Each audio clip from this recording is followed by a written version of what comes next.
La increíble vida del narco Sebastián Marcet. A este hombre, al que Uruguay le otorgó un pasaporte express, escapó de la DEA e Interpol y se movía como futbolista profesional con identidades falsas. Su historia incluye mafias transnacionales, drogas y políticos. En Uruguay parece que ahora ningún funcionario del gobierno conocía al narco Sebastián Marcet.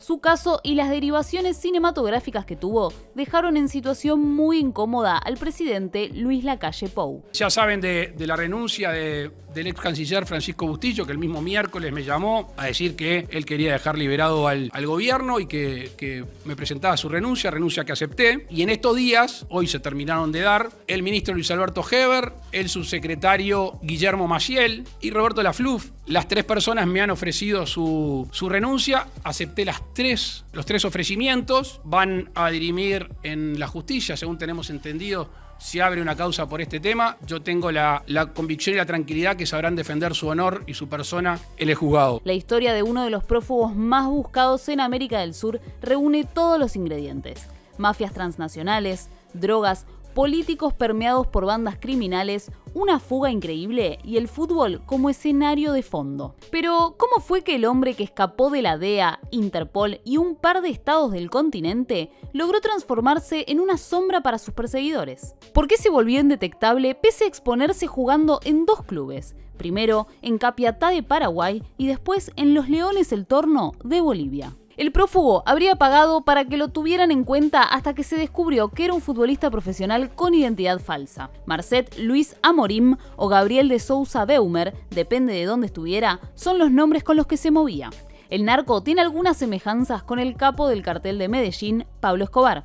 Su mirada utilitaria del fútbol, la capacidad de entender que es una pantalla para cometer ilícitos y hasta un pasatiempo para captar voluntades dispersas. Pero al uruguayo lo perdió su exhibicionismo. Radicado en Asunción, había fichado para Capiatá un equipo que disputaba el torneo de Segunda División en 2020.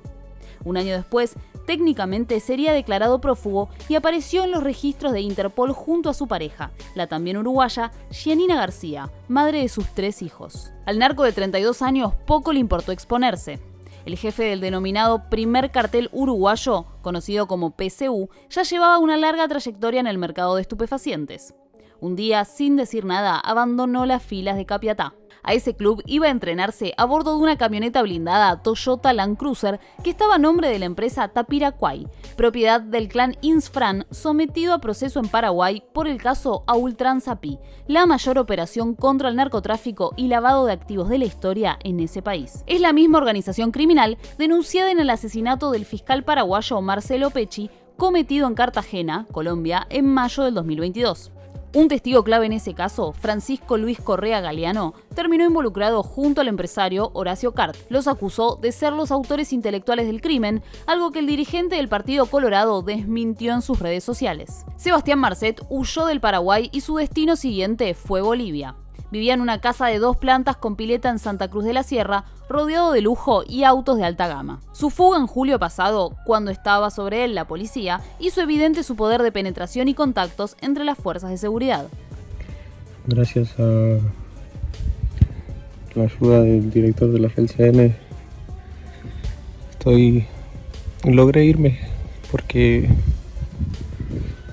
él me avisó que el ministro ya había dado orden de aprehensión contra mí y bueno, agarré una platita y me avisó que me fuera.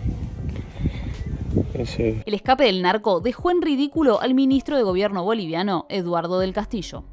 Este funcionario había asegurado: estamos seguros, en las próximas horas lograremos la detención de Sebastián Marcet Cabrera.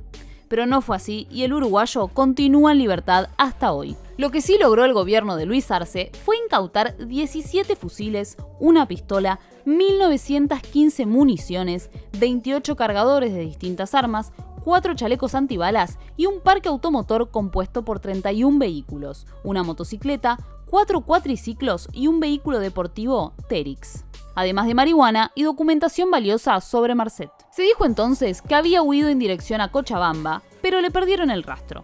En su vivienda también se encontraron animales exóticos, un pequeño zoológico que a escala menor remite a la hacienda Nápoles de Pablo Escobar, hoy transformada en parque temático. Sin éxito, las autoridades bolivianas dispusieron un operativo donde participaron casi 3.000 efectivos policiales. Pero el narco se les escurrió. Habían tenido tiempo de detectarlo porque dejaba múltiples señales de su paso por el oriente boliviano. Las más evidentes fueron los videos de sus partidos en la Liga Santacruceña de Fútbol.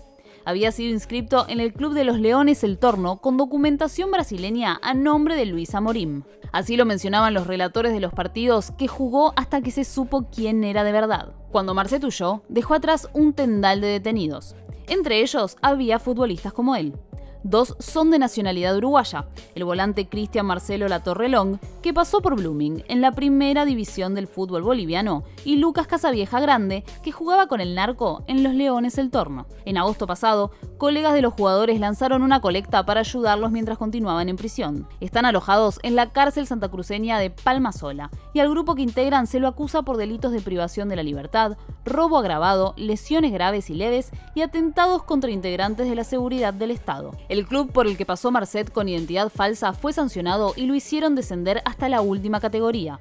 El 15 de septiembre pasado, el secretario ejecutivo de la Agremiación de Futbolistas de Bolivia, Erwin Romero, declaró que el narcotráfico perforó al fútbol nacional. Se refería, sin nombrarlo, a uno de los hombres más buscados por Interpol y que por el pasaporte que le otorgó el gobierno de la calle Pou en 2021, desató un escándalo de consecuencias imprevisibles en Uruguay. El caso explotó con las renuncias de 2 ministros, el canciller Francisco Bustillo y el del Interior Luis Alberto Heber y otros funcionarios de menor jerarquía. Pero desató una crisis política que obligó al presidente de la calle Pou a rendir cuentas ante la sociedad y la coalición gobernante que lidera.